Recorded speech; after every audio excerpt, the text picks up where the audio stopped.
I don't think Eric Clapton is touring as of right now.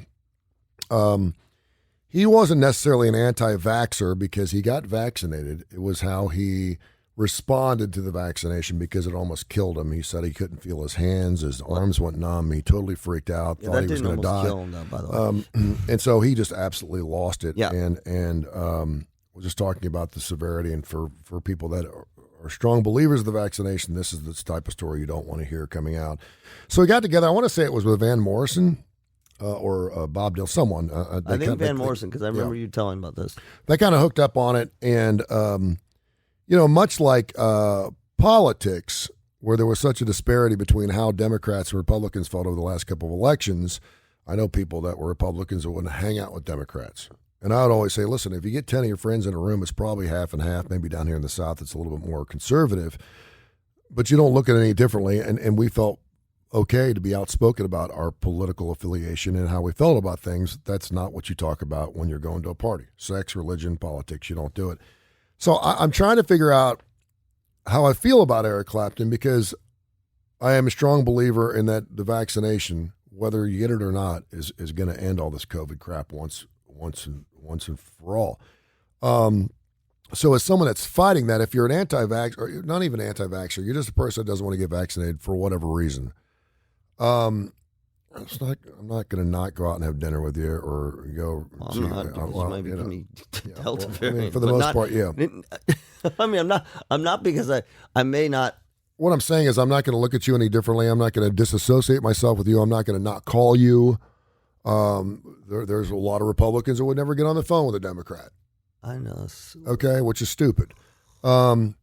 But I'm trying to figure out from a legacy standpoint where this is going to land Eric Clapton, because let's face it, 70% of the United States, or now 75% of the United States, has received at least one vaccination. So that's the majority, right? So if you haven't gotten a vaccination or you don't want one, you're a minority now. You're getting to be smaller every single day.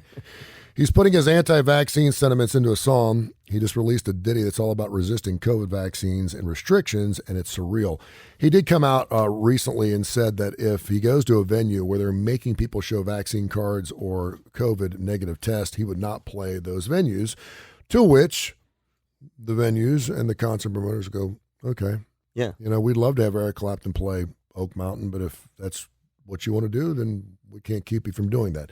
Then you have KISS on the other side. Right. That won't play anywhere unless every stinking person in the place can show the pin marks in their arms where they got jabbed. Which I think is, listen, I won't go to, but it's an interesting, it creates some parity, right? Because now as Eric Clapton, you have definitely less leverage. Yeah. So I think that's very. You do. And I think as Eric Clapton, who's a Rock and Roll Hall of Famer, who will certainly, when he passes away, will be monumental news. He has solidified his place in rock and roll history. He doesn't have the leverage like he did even 10 or 15 years ago. The legendary rocker guitarist debuted his new track, This Has Gotta Stop, on Friday, which at first feels like a social justice-like protest song based on the lyrics and visuals, but when you read between the lines, and he did do a video for it, we'll post it on the KCAST Radio website. Not to say that we condone it, but you should see it. It's clear what he's talking about. The chorus goes, this has got to stop. Enough is enough. I can't take this BS any longer. It's gone too far. You want to claim my soul, you'll have to come and break down my door. He first talks about knowing something was wrong when the proverbial man started laying down the law, which Eric says made him apprehensive, and breaks out into sweats. He goes on to talk about what he thinks this future of COVID mandates and vaccine requirements, et cetera, will mean for his kids down the road. There's also a lot of animations of people being controlled by strings and hypnotized in his video, so it's clear what he thinks about all of this. That's interesting, though. We need to look at the lyrics, because everything you've said just thus far, I wonder if he uses the word vaccination, COVID, or pandemic. I watched the video this morning. You can go to @EricClapton on his Twitter page, and he has dropped the new single, so you can actually go download it and actually watch the video. And listen. Is it, well, you've watched it. Is it? Yeah, you know exactly what it's. Do you really? Oh, yeah. I mean, just because what you just read, it could be almost anything.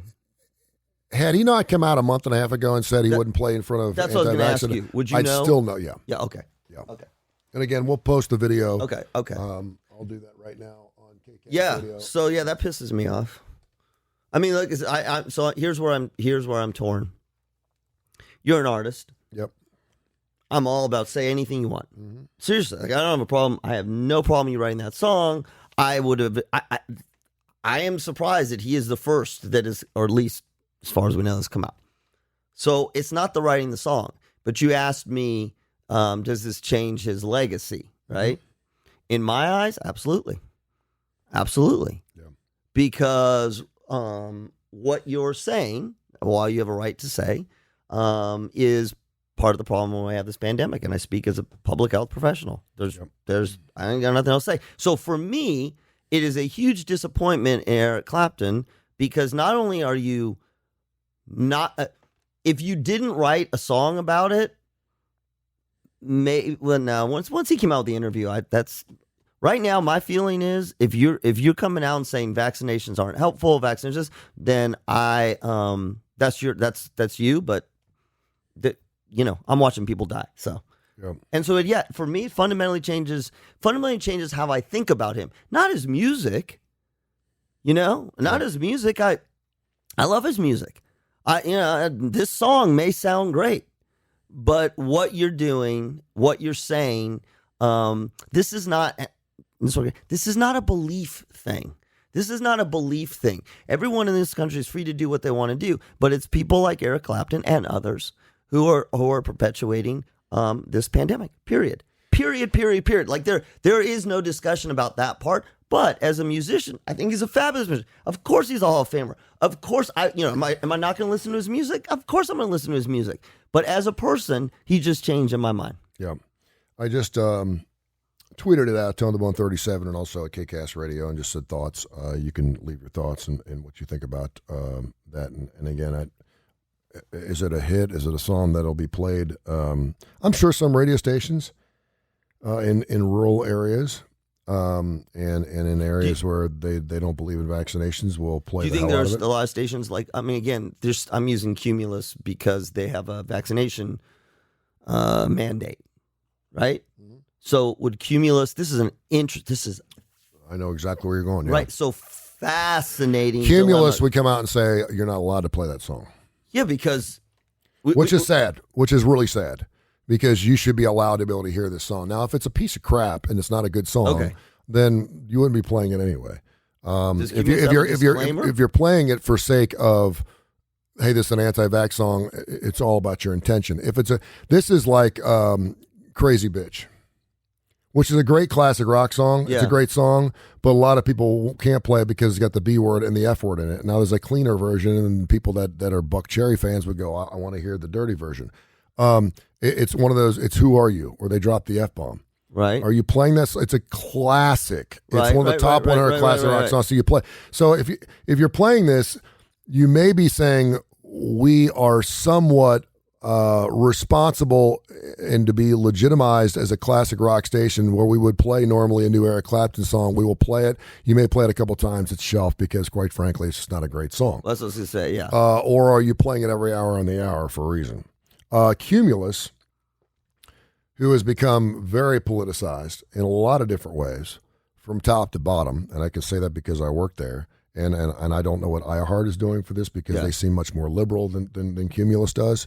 It's hard to believe I just said that, but they do. I would be interested to see if there's some type of correspondence that comes down from the top saying we're not playing this because I can't speak for Cumulus, but as a Cumulus-based radio station, we already know that Cumulus had things said to their jocks that they could not talk about the election being won by Donald Trump. And if they're going that far and they're saying... I hate this. I'm not mad at you, but I hate this. Don't get mad at me. No, but I hate this because you can argue politics all day long. That's our country. These are differences in views.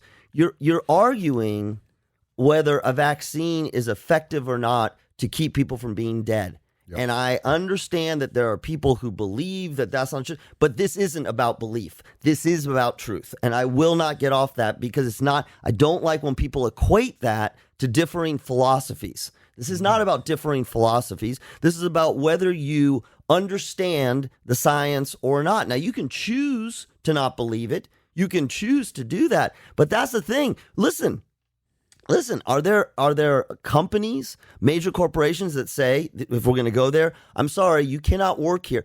Oh, I got one. Oh, I got it. You excited? God rest his soul. I'll say it. Rush Limbaugh. Yes. Okay? Rush Limbaugh. Do you think every single person who worked within the Rush Limbaugh syndication network, right, just go as broad, think every one of them was an ultra-conservative Republican? No. Right. So my whole thing is, if you're coming, and that should go to show because Clay Travis took over for him. Right. So my whole point is, if you're coming down as an organization and saying for the health and safety of our organization, you need to have a vaccination, then you do look incredibly hypocritical playing a song that is about anti-vaccination. This isn't anti-war. This isn't anti-politics, right? Because again, I would say the same thing. Would you as a station say, I'm sorry, if you're not a Donald Trump supporter, you can't work here?